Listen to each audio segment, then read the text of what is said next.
All right, let's talk about something wild. Why good people sometimes do terrible things. You probably think you know yourself pretty well. You have your values, your morals, your personal code. You'd never cheat, lie, hurt someone, or stand by while something awful happens, right? Most of us believe that. But here's the truth.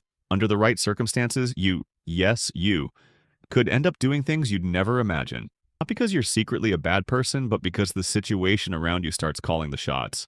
Imagine you're put in a setting where you have power over others. You don't start out mean. Maybe you even joke around at first, but then people around you start getting harsher. They expect you to do the same. You want to fit in, so you play along. The people under you start resisting, acting like a problem. You feel annoyed, maybe even disrespected. So you push a little harder. Before you know it, you're doing things that would have shocked you just a few days ago. This isn't just some random thought experiment. It's what happened in one of the most infamous psychology studies ever conducted, the Stanford Prison Experiment. And it's what plays out in real-world atrocities, from corporate corruption to wartime abuses. The scary part? The people who commit these acts aren't monsters. They're regular folks who got caught in a system that nudged them, bit by bit, toward darkness. Let's break it down. So, how does this happen? How do good, everyday people end up doing things they swore they never would? That's the question psychologist Philip Zimbardo explores in The Lucifer Effect. His main argument? It's not just about who you are, it's about where you are. Situations, not just personality or character, shape how we act. We like to think evil comes from bad people. Serial killers, dictators, corrupt politicians, those are the villains, right? Not quite. Most of the world's worst actions weren't done by a few twisted individuals.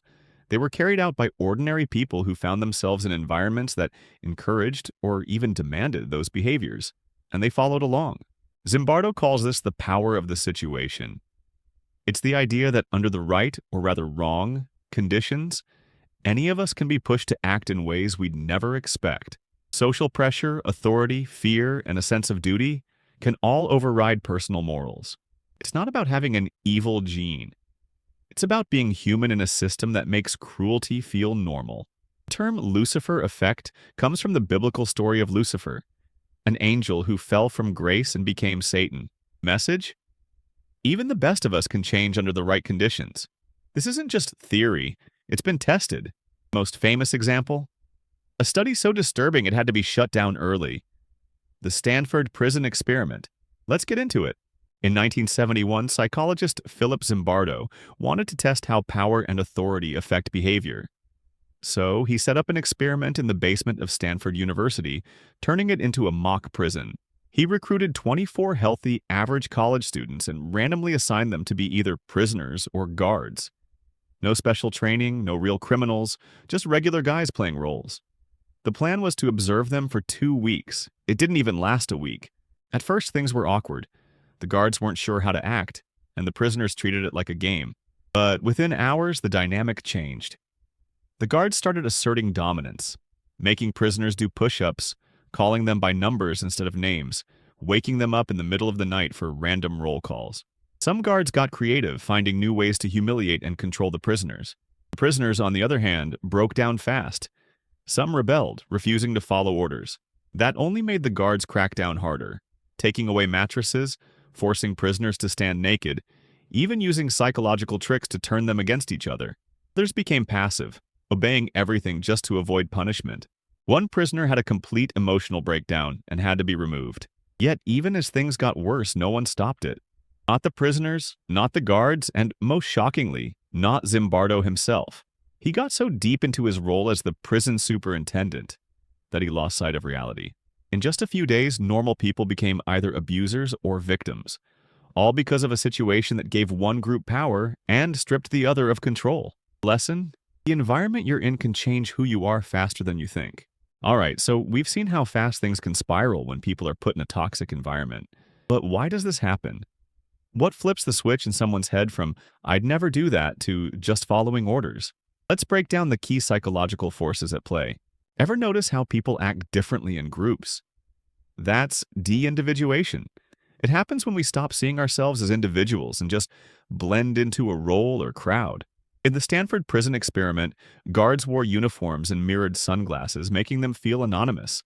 Less like Joe, the college student, and more like officer in charge. That anonymity lowers personal responsibility and makes cruelty easier.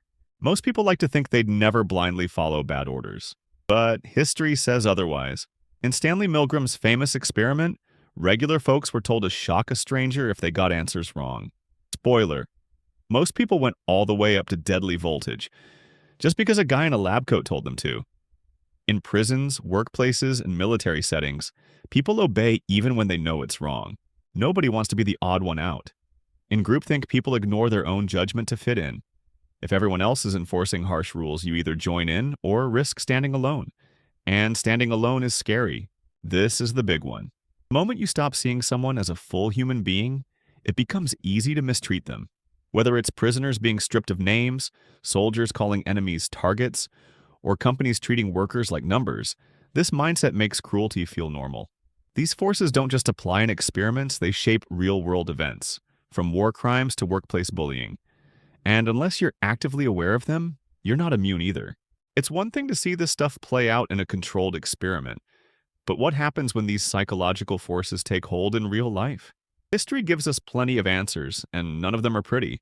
In 2003, American soldiers were put in charge of prisoners at Abu Ghraib, a military prison in Iraq. What followed was a nightmare. Guards, ordinary soldiers, not trained interrogators, humiliated, tortured, and abused prisoners in ways that shocked the world. They stripped them naked, stacked them in human pyramids, threatened them with dogs, and even laughed while taking trophy photos. Sounds familiar, right? Just like in the Stanford Prison Experiment, power and anonymity turned normal people into abusers. Soldiers weren't inherently evil. They were thrown into a high-stress environment with unclear rules, no oversight, and total control over prisoners. That's all it took. Decades earlier, Stanley Milgram ran a study where participants were told to shock a stranger every time they got a wrong answer. Shocks weren't real, but the participants didn't know that. When told to keep increasing the voltage, even as the victim screamed, they did it. Why? Because an authority figure in a white lab coat told them to. Lesson? Most people aren't naturally cruel, but they'll go along with cruelty if they think it's expected. This isn't just about war crimes. Dehumanization, obedience, and groupthink show up everywhere. Ever seen an entire office turn on a coworker because the boss disapproved of them? Ever watched bullying happen in school while everyone stood by?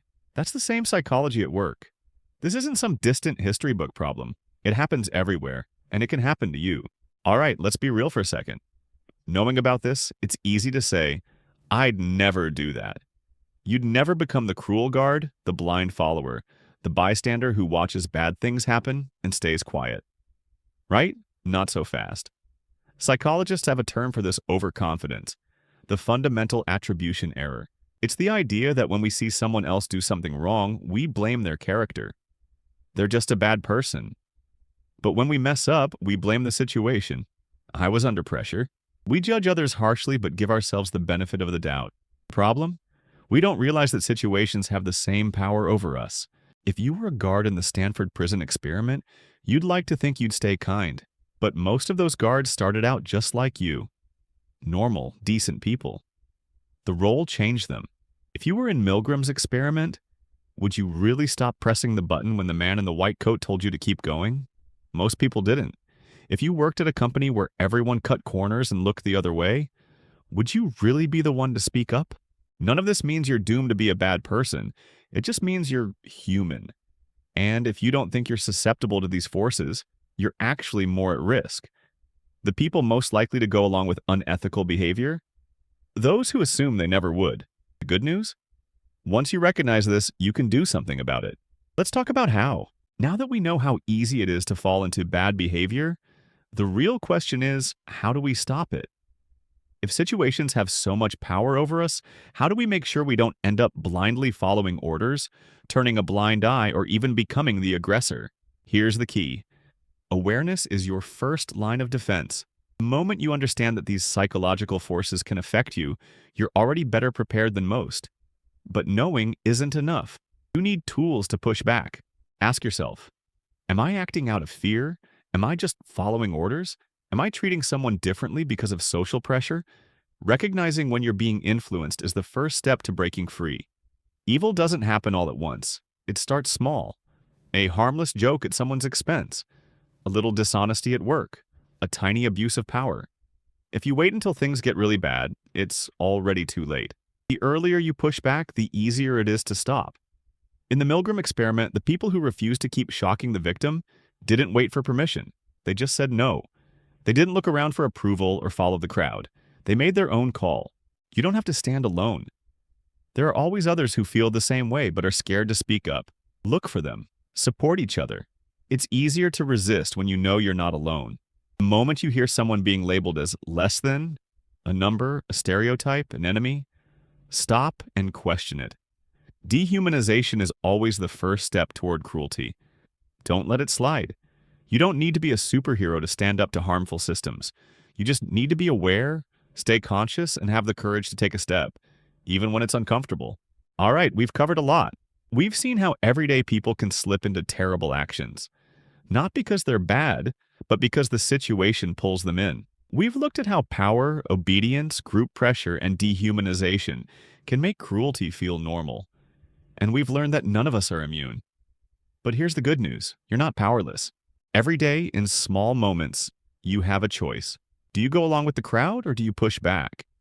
Do you ignore the shady behavior at work or do you say something? Do you let a friend be humiliated in a group or do you step in? It's easy to think that standing up takes some kind of superhuman courage. It doesn't. Most acts of resistance aren't dramatic. They don't make headlines. They happen in quiet moments when someone decides this isn't right and refuses to play along. Next time you see something wrong happening, whether it's a small injustice or a big ethical failure, ask yourself one question. If I do nothing, am I helping the problem? Because in most cases, silence isn't neutral. It's permission. You don't have to be perfect. You don't have to fight every battle, but if you want to stay in control of your own morality, you have to stay aware, stay questioning, and be willing to act when it matters. So, what's it going to be? When the moment comes, will you go along or will you step up?